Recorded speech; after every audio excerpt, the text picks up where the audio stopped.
जय हिंद दोस्तों, स्वागत है आप सभी का अपने यूट्यूब परिवार बी सेमेस्टर वाला में। दोस्तों, दीनदयाल उपाध्याय गोरखपुर विश्वविद्यालय और उससे जो संबंधित सभी कॉलेज हैं, उन सभी कॉलेजों में आपके एग्जाम होने वाले हैं बीए फिफ्थ सेमेस्टर हिंदी के। पेपर का नाम क्या है? तो पेपर का नाम है साहित्य शास्त्र और हिंदी आलोचना प्रथम। ठीक है, तो जैसे आप लोग जानते हैं बीए फिफ्थ सेमेस्टर में दीनदयाल उपाध्याय गोरखपुर विश्वविद्यालय में आपके हिंदी के 4 पेपर होते हैं। पेपर कोड है HND 301 और जो दूसरा पेपर होगा आपका HND 302 होगा, तीसरा पेपर HND 303 और चौथा पेपर HND 304। ठीक है, 4 पेपर आपके होंगे। अच्छा, पेपर कब से शुरू हो रहा है? तो 6 जनवरी 2025 से शुरू होगा और 9 जनवरी 2025 को ख़त्म हो जाएगा।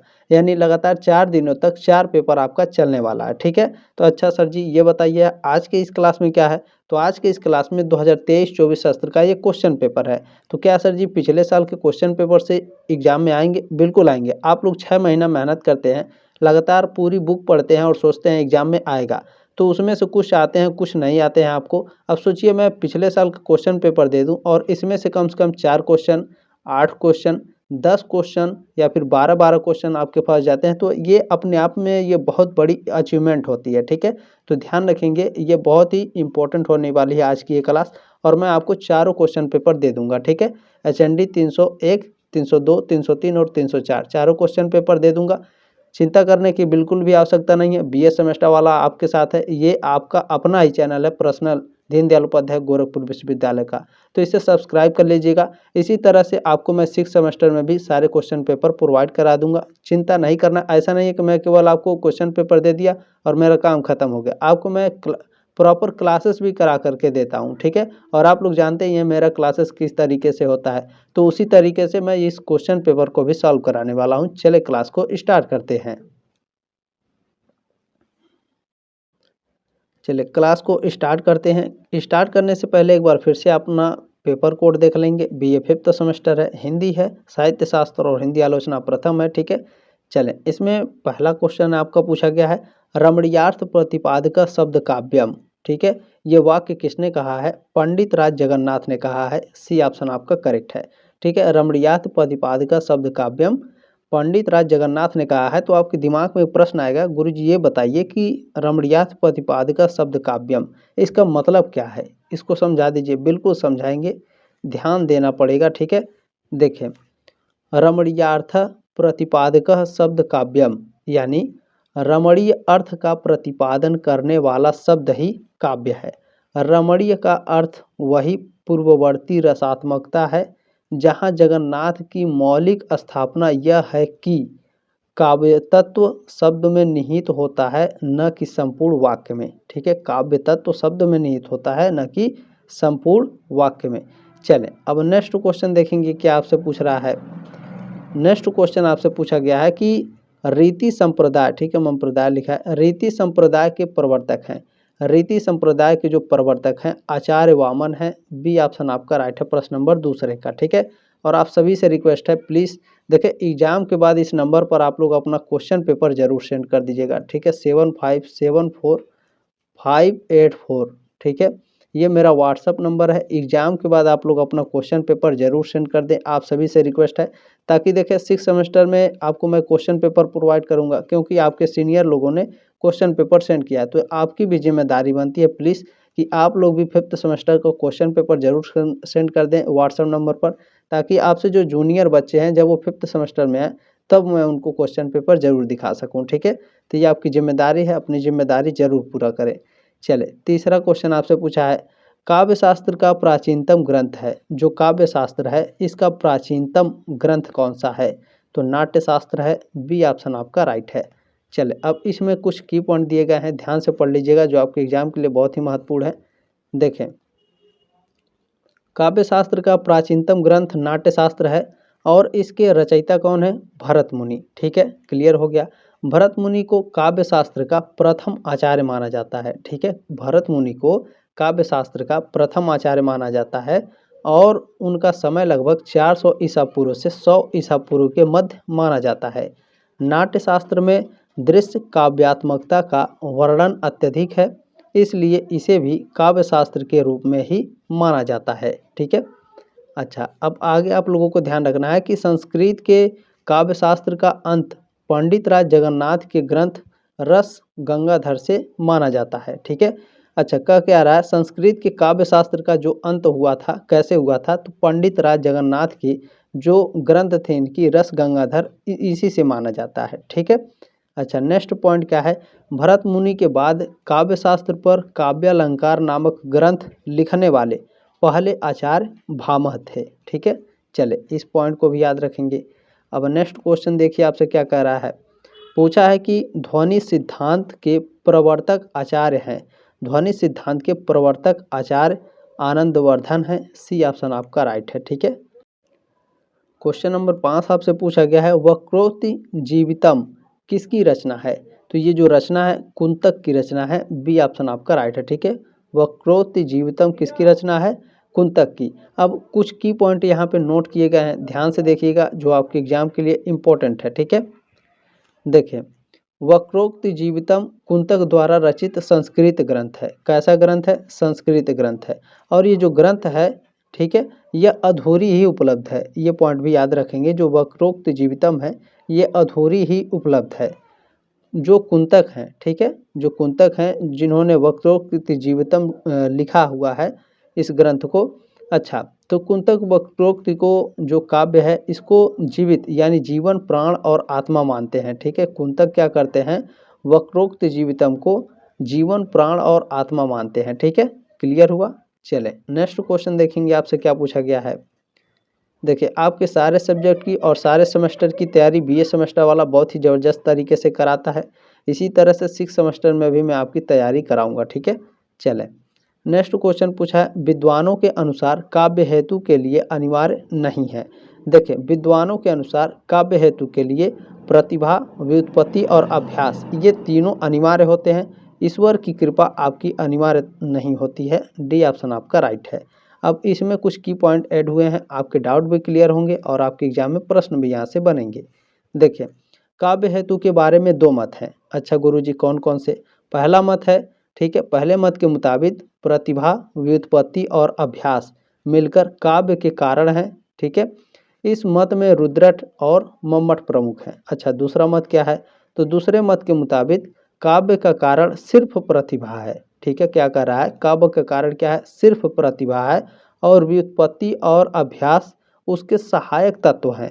इसी मत में जो ये मत है आपका दूसरा वाला मत, इसमें राजशेखर और जगन्नाथ प्रमुख हैं। ठीक है। दोनों को अच्छे से याद रखना है, चाहे तो आप इसका स्क्रीनशॉट ले लीजिए। ठीक है। चलें, अब अगला पॉइंट है, देखें, जगन्नाथ ने काव्य का कारण सिर्फ प्रतिभा माना है, इसी वजह से उन्हें केवल प्रतिभावादी कहा जाता है। ठीक है, नोट कर लीजिएगा। नेक्स्ट क्वेश्चन देखेंगे आपसे क्या कह रहा है। देखिए, अच्छा, कुछ बच्चे केवल क्वेश्चन पेपर पे ही डिपेंड होते हैं, ऐसा मत रहिए। देखें, क्वेश्चन पेपर क्या है, पूरे बुक से निचोड़ करके आपके एग्जाम में क्वेश्चन बनाए जाते हैं। कुछ प्रीवियस ईयर क्वेश्चन पेपर से आपके एग्जाम में प्रश्न आते हैं, 5, 10, 12 इस तरह से आएंगे। ठीक है। ज़्यादा नहीं आते हैं, ऐसा नहीं है कि इसमें 50 प्रश्न पूछा गया 25 ठो आ गया, ऐसा नहीं होता है। ये बात हमेशा आप लोग ध्यान रखिएगा। ठीक है। इसमें क्या होता है, क्वेश्चन पेपर देखने से आइडिया लग जाता है कि किस तरीके से एग्जाम में प्रश्न पूछ रहा है। और एक चीज़ और इसमें आसान हो जाता है कि जो प्रीवियस ईयर क्वेश्चन पेपर होते हैं इससे कुछ प्रश्न आपके एग्जाम में आ जाते हैं, तो वो आपके लिए लाभदायक हो जाता है। ठीक है। तो इसी पर डिपेंड नहीं रहना है, बुक भी पढ़ना है, ये बात आप लोग ध्यान रखेंगे। नोट्स होगा, बुक होगा, सभी चीज़ें आपको पढ़ करके ही जाना है। ठीक है। चलें, नेक्स्ट क्वेश्चन है, देखें, काव्यदर्श ग्रंथ के रचयिता हैं। इसके रचयिता आचार्य दंडी हैं। ए ऑप्शन आपका राइट है। ठीक है।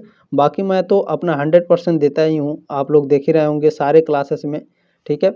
नेक्स्ट क्वेश्चन है, अलंकार मत क्या कर रहा है, अलंकार मत के पोषक हैं। तो अलंकार मत के जो पोषक हैं वो उद्भट हैं। ठीक है, सॉरी फॉर दिस, उद्भट हैं, जयदेव हैं, दंडी और अप्पय दीक्षित हैं, रुद्रट हैं और प्रतिहारेंदु राज। ये सभी क्या हैं, आपके अलंकार मत के पोषक हैं। डी ऑप्शन आपका राइट है।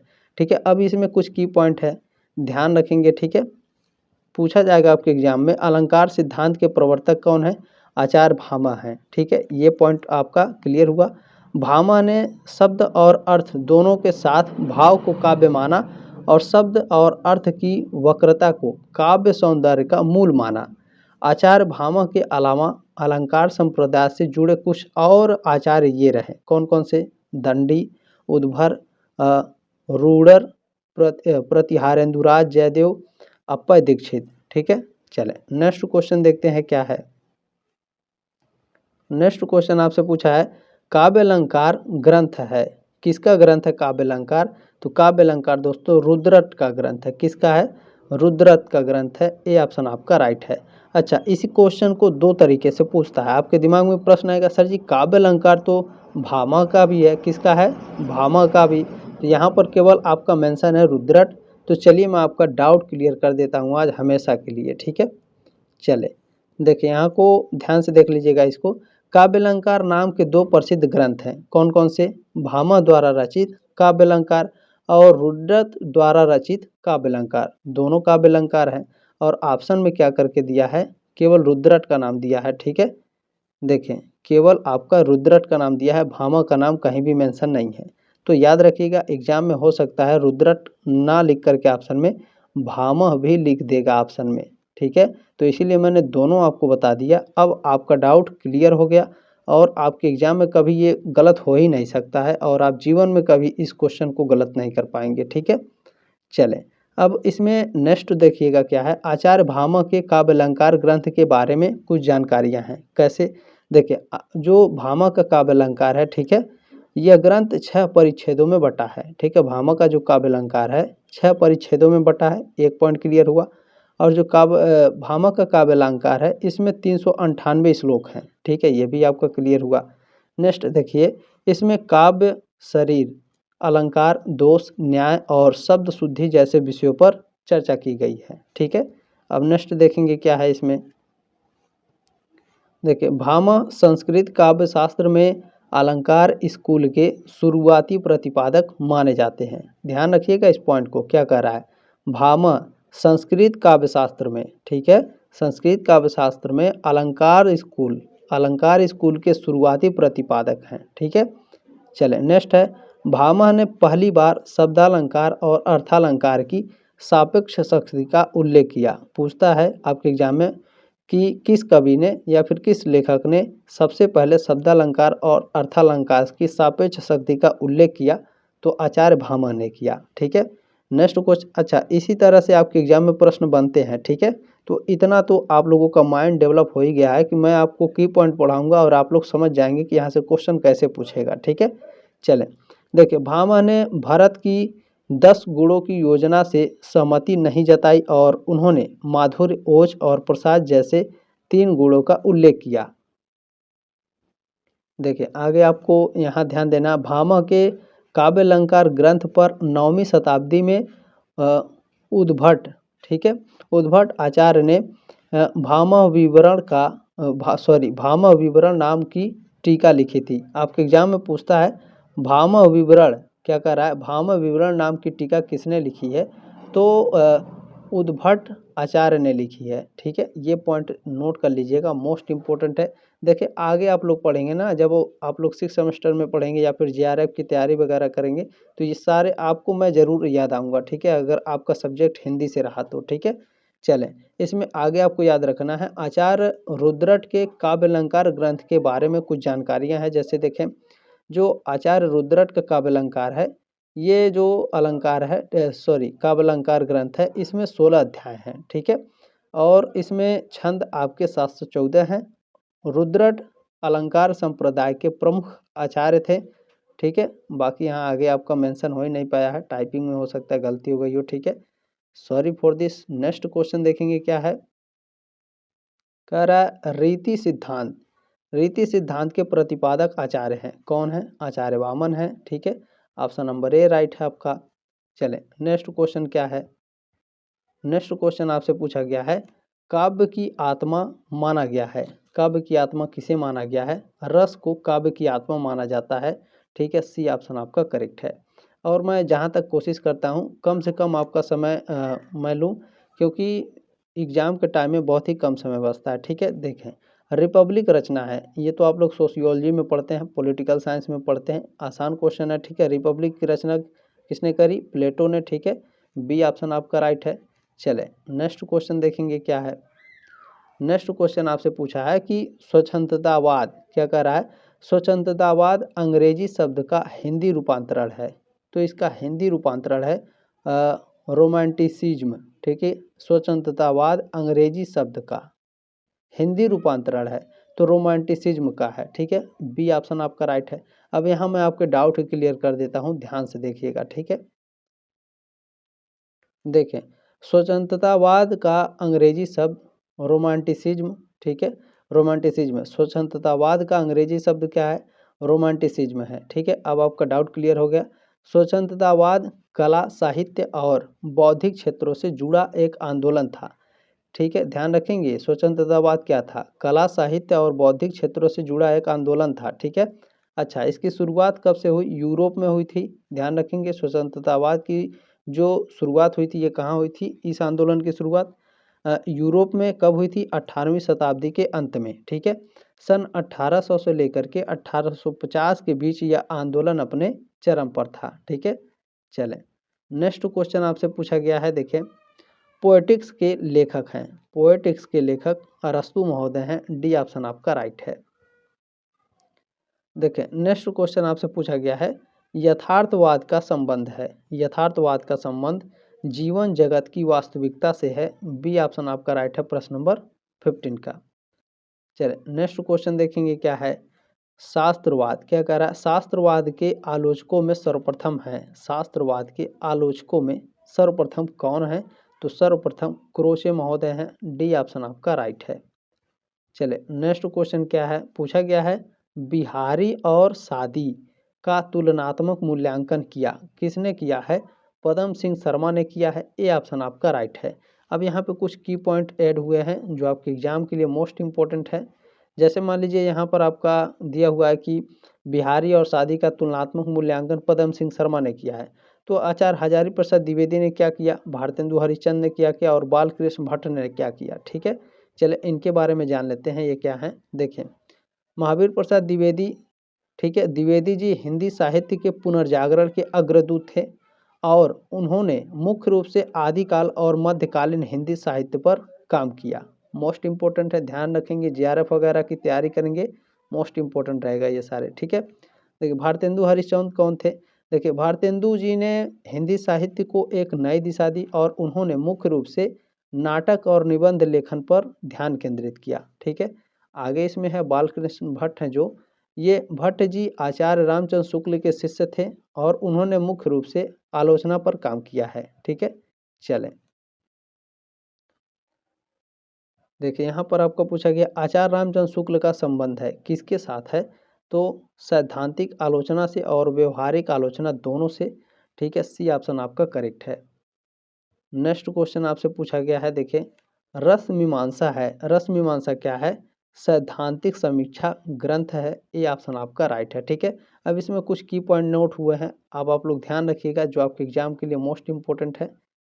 देखें, रस मीमांसा आचार्य रामचंद्र शुक्ल द्वारा लिखी गई एक आलोचनात्मक रचना है। यह हिंदी साहित्य की सैद्धांतिक समीक्षा पर लिखी गई पहली और एकमात्र रचना है। अच्छा, इसका प्रकाशन कब हुआ था? 1949 में। ठीक है, इस रचना में 5 अध्याय हैं। कौन कौन से गुरुजी? काव्य है, विभाव है, भाव है, रस है, ठीक है, और शब्द शक्ति, इन 5 भागों में बटे हुए हैं। ठीक है, चलें, अब इसमें कुछ और आप लोग ध्यान रखिएगा। अब कितने बच्चे ऐसे होते हैं सोचते हैं सर जी मीमांसा क्या है? देखिए, मीमांसा क्या होता है? मीमांसा का मतलब है कि किसी विषय पर गहराई से विचार विमर्श करना। ठीक है, मीमांसा दर्शन हिंदू धर्म के 6 दर्शनों में से एक है। इसके प्रणेता कौन है? महर्षि जैमिनी है। ठीक है, मीमांसा को पूर्व मीमांसा भी कहा जाता है। इसमें धर्म पर विचार किया जाता है। वहीं वेदांत को उत्तर मीमांसा कहा जाता है। क्या कहा जाता है? वेदांत को उत्तर मीमांसा। ठीक है, इसमें ब्रह्म पर विचार किया जाता है। उत्तर मीमांसा को शारीरिक मीमांसा और वेदांत दर्शन भी कहा जाता है। ठीक है, चलें, क्लास अच्छा लग रहा हो, इन्फॉर्मेटिव लग रहा हो, प्लीज़ लाइक ज़रूर कर देंगे।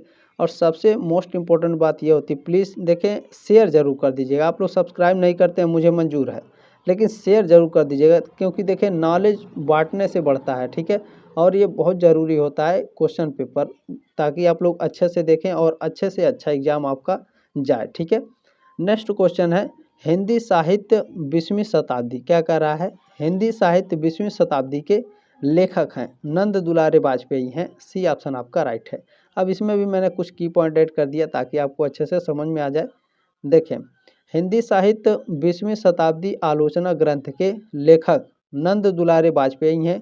वे एक साहित्यकार, पत्रकार, संपादक, आलोचक और प्रशासक थे। ठीक है, छायावादी कविता के शीर्षक आलोचक के रूप में भी उन्हें जाना जाता है। ठीक है, अच्छा, आपको आगे याद रखना है। देखिए, नंद दुलारे वाजपेयी की कुछ प्रमुख आलोचना वाली पुस्तकें हैं। कैसे देखें, हिंदी साहित्य इनकी नंद दुलारे वाजपेयी की आलोचनात्मक पुस्तक है 20वीं शताब्दी, हिंदी साहित्य 20वीं शताब्दी। जयशंकर प्रसाद प्रेमचंद, ठीक है, जयशंकर प्रसाद प्रेमचंद साहित्य विवेचन, ये भी इनकी आलोचना है। आधुनिक साहित्य, नया साहित्य, नए प्रश्न, ये भी इनकी आलोचना है। ठीक है, चले अब नेक्स्ट क्वेश्चन क्या कह रहा है, आलोचना है, आलोचना क्या है, तो मूल्यांकन की कला होता है आलोचना, आलोच्य कृति की व्याख्या होती है और कृति के व्यक्तिक प्रभावों का प्रस्तुतिकरण होता है। ठीक है, ये तीनों, डी ऑप्शन आपका राइट है। चले नेक्स्ट क्वेश्चन क्या आपसे पूछा गया है, मार्क्सवादी समीक्षक है, मार्क्सवादी समीक्षक क्या कौन है, इन चारों में से कौन है मार्क्सवादी समीक्षक, तो रामविलास शर्मा है। डी ऑप्शन आपका राइट है। चले नेक्स्ट क्वेश्चन आपसे क्या कह रहा है, प्रेमचंद्र और उनका युग के लेखक हैं, प्रेमचंद्र और उनका युग, ठीक है, इसके लेखक कौन है, तो रामविलास शर्मा है। ठीक है, बी ऑप्शन आपका राइट है। ध्यान रखेंगे, प्रेमचंद्र और उनका युग के लेखक कौन है, रामविलास शर्मा। चले नेक्स्ट क्वेश्चन आपसे पूछा गया है, मोस्ट इंपॉर्टेंट है ये, तो शुरू से आप लोग पढ़ते चले आ रहे हैं।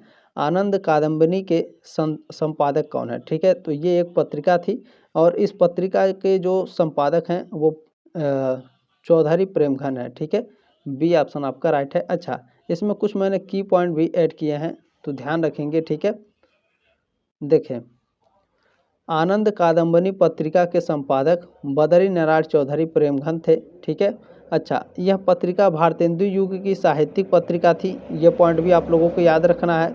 और इसका प्रकाशन साल 1881 में मिर्जापुर से शुरू हुआ था, ये पॉइंट भी आपको याद रखना है। ठीक है, आनंद कादम्बिनी पत्रिका के संपादक कौन थे, बदरी नारायण चौधरी प्रेमघन। और जो ये जो पत्रिका थी भारतेंदु युग की साहित्यिक पत्रिका थी, इसका प्रकाशन पूछेगा तो 1881 में, कहाँ से, मिर्जापुर से। चले नेक्स्ट क्वेश्चन आपसे क्या कर रहा है, ध्यान से देखने का प्रयास करेंगे। देखिए नेक्स्ट क्वेश्चन है, रसात्मक शब्दार्थ ही काव्य है और उसकी छंदोमयी विशिष्ट विधा आधुनिक अर्थ में कविता है, परिभाषित किया गया है। तो यह नगेंद्र के द्वारा परिभाषित किया गया है। ठीक है, डी ऑप्शन आपका राइट है। इनका नाम ही यहाँ पे गलत टाइपिंग हो गया है। ठीक है, ध्यान रखेंगे। नेक्स्ट क्वेश्चन आपसे पूछा गया है, ध्वनि संप्रदाय, क्या कह रहा है, ध्वनि संप्रदाय की प्रतिष्ठा किसने की, ध्वनि संप्रदाय की जो प्रतिष्ठा है आनंदवर्धन ने की है। सी ऑप्शन आपका राइट है। चले नेक्स्ट क्वेश्चन आपसे पूछा गया है, मात्र कीर्ति, क्या कह रहा है, मात्र कीर्ति एवं प्रीति को ही काव्य का प्रयोजन स्वीकार किया है, किसने स्वीकार किया है, आचार्य वामन ने स्वीकार किया है। सी ऑप्शन आपका राइट है। ठीक है, अब इसमें जो कुछ की पॉइंट है आपके, उसको याद रखिएगा जो आपके एग्जाम के लिए बहुत ही महत्वपूर्ण है। ठीक है, देखें, वामन ने काव्य के दो प्रयोजन माने हैं, प्रीति और कीर्ति। वामन के मुताबिक काव्य के दो प्रयोजन हैं, कौन, दृष्टि और अदृष्टि। ठीक है, दृष्ट प्रयोजन का संबंध प्रीति से है तो अदृष्ट का संबंध कीर्ति से। प्रीति से लौकिक फल मिलता है जबकि कीर्ति से अलौकिक फल मिलता है। ठीक है, इन सारे सभी चीज़ों को अच्छे से याद करना है, चाहे तो आप इसका स्क्रीनशॉट लेकर के रख सकते हैं। ठीक है, देखें, काव्य प्रयोजन का प्रभिप्राय लिखा हुआ है, अभिप्राय यहाँ पर होना चाहिए था। ठीक है, काव्य प्रयोजन का अभिप्राय है, किससे है, तो काव्य का उद्देश्य, ये ऑप्शन आपका राइट है। काव्य प्रयोजन का अभिप्राय क्या है, काव्य का उद्देश्य है, ये ऑप्शन आपका करेक्ट है। नेक्स्ट क्वेश्चन देखेंगे आपसे क्या पूछा रहा है। देखिए, वाक्यम रसात्मकम काव्यम, क्या कह रहा है, वाक्यम रसात्मकम काव्यम किसका कथन है, ये जो स्टेटमेंट है आचार्य विश्वनाथ जी का है। सी ऑप्शन आपका राइट है। ठीक है, ध्यान रखेंगे। नेक्स्ट क्वेश्चन देखेंगे आपसे क्या कह रहा है, नेक्स्ट क्वेश्चन है शक्ति, निपुणता और अभ्यास इन तीनों को सम्मिलित रूप काव्य का हेतु माना है। किसने माना है? आचार्य मम्मट ने। डी ऑप्शन आपका राइट है प्रश्न नंबर 30 का। नेक्स्ट क्वेश्चन आपसे क्या कर रहा है, ध्यान से देखने का प्रयास करेंगे। रमणीयार्थ प्रतिपादक शब्द काव्यम, काव्य की परिभाषा किसने दी? तो इस काव्य की परिभाषा जगन्नाथ ने दी। ठीक है, सी ऑप्शन आपका राइट है। पहला क्वेश्चन आपने पढ़ा है, ठीक है, इसी क्वेश्चन को दोहराया गया है। क्वेश्चन सेम है लेकिन आपका पूछने का तरीका थोड़ा अलग है। ठीक है, ध्यान रखेंगे। नेक्स्ट क्वेश्चन क्या है, आचार्य भामा ने काव्य हेतु माना, आचार्य भामा ने काव्य हेतु किसको माना है? तो इन्होंने प्रतिभा को काव्य हेतु माना है। ए ऑप्शन आपका राइट है। की पॉइंट में मैंने आपको काफ़ी अच्छे से एक्सप्लेन करके बताया है। देखिए मैंने इतना मेहनत किया है तो आप लोग भूलिएगा नहीं एक भी क्वेश्चन। ठीक है, चले नेक्स्ट क्वेश्चन क्या है, संस्कृत आचार्यों ने किसके कर्म को काव्य कहा है? तो जो संस्कृत आचार्य हैं, ठीक है, ये आपके जो कवि होते हैं, ठीक है, इनके कर्म को काव्य कहा है। ठीक है, ध्यान रखिएगा, सी ऑप्शन आपका करेक्ट है।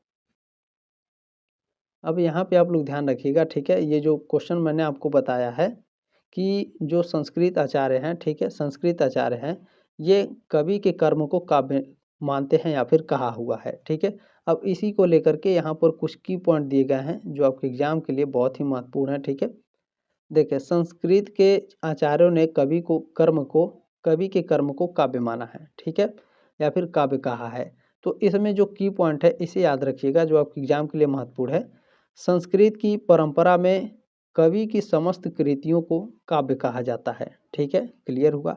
संस्कृत काव्य शास्त्र के पहले आचार्य भरत मुनि थे, ये तो क्लियर ही हुआ है। उन्होंने अपनी रचना नाट्य शास्त्र में काव्य संबंधी विचार प्रस्तुत किए थे। ठीक है, देखें आचार्य रुद्रट ने कहा था नानु शब्दार्थो काव्यम। ठीक है, यह ध्यान रखिएगा, ये वर्ड जैसे पहला क्वेश्चन आपने पढ़ा था ना कि ये वाक्य किसने कहा, इसी तरह से आपके एग्जाम में पूछा जाएगा तो इसको अच्छे से याद रखना है। नानु शब्दार्थो काव्यम ये किसने कहा है? तो आचार्य रुद्रट ने। ठीक है, आचार्य वामन ने गुणों और अलंकारों से युक्त शब्दार्थ को काव्य माना था। ठीक है, क्लियर हुआ।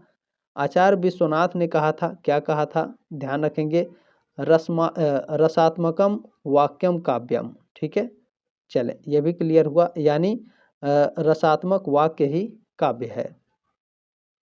अब आगे आपको याद रखना है, पंडित राज जगन्नाथ ने कहा था, क्या कहा था, इन्होंने कहा था कि रमणीयार्थ प्रतिपादक शब्द काव्यम, यानी रमणी अर्थ को प्रतिपादित करने वाला शब्द काव्य है। ठीक है, क्लियर हुआ। चले नेक्स्ट क्वेश्चन देखिएगा आपसे क्या कह रहा है, ये कहाँ में चला गया, चले नेक्स्ट क्वेश्चन आपसे पूछा हुआ है।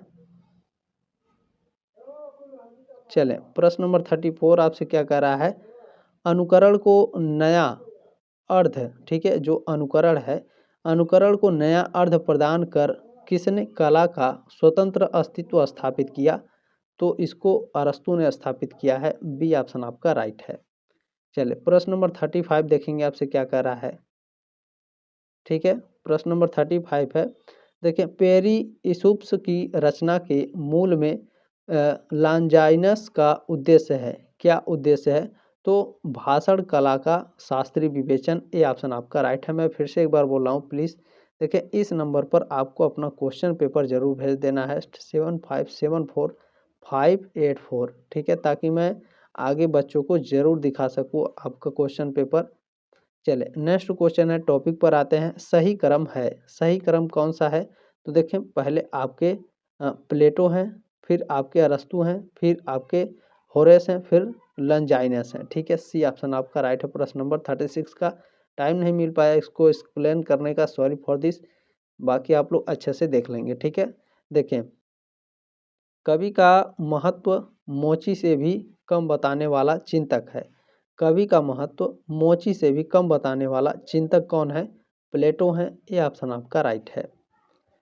चले नेक्स्ट क्या है, नेक्स्ट क्वेश्चन है, प्लेटो की कृति है, प्लेटो ने कौन सी रचना रची है? इयोन है, रिपब्लिक है, और सबसे फेमस इनकी रिपब्लिक ही रचना है। ठीक है, ध्यान रखिएगा, और सिंपोजियम, ये तीनों रचनाएं प्लेटो की हैं। डी ऑप्शन आपका राइट है, उपरोक्त सभी।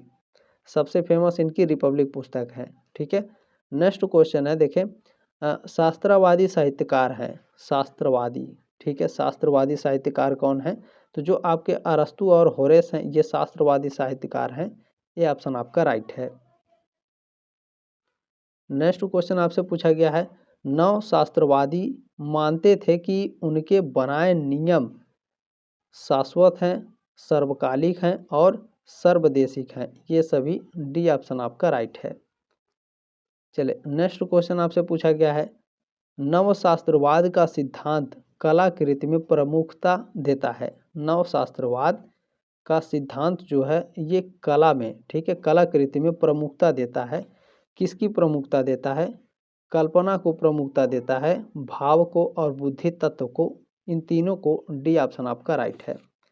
अब नेक्स्ट क्वेश्चन देखेंगे क्या पूछा गया है। देखिए कह रहा है कि बाहर से बुद्धि द्वारा थोपे हुए अनुशासन की तुलना में मनुष्य अपनी अंतरात्मा से प्रेरित होकर अधिक नैतिक हो सकता है। रूसो की यह मान्यता किन काव्य मूल्यों के विकास में सहायक सिद्ध हुई? तो यह रोमांटिक में, ठीक है, सी ऑप्शन आपका राइट है, प्रश्न नंबर 42 का। नेक्स्ट क्वेश्चन देखेंगे क्या कह रहा है, स्वतंत्रतावादी कवि हैं, कौन है?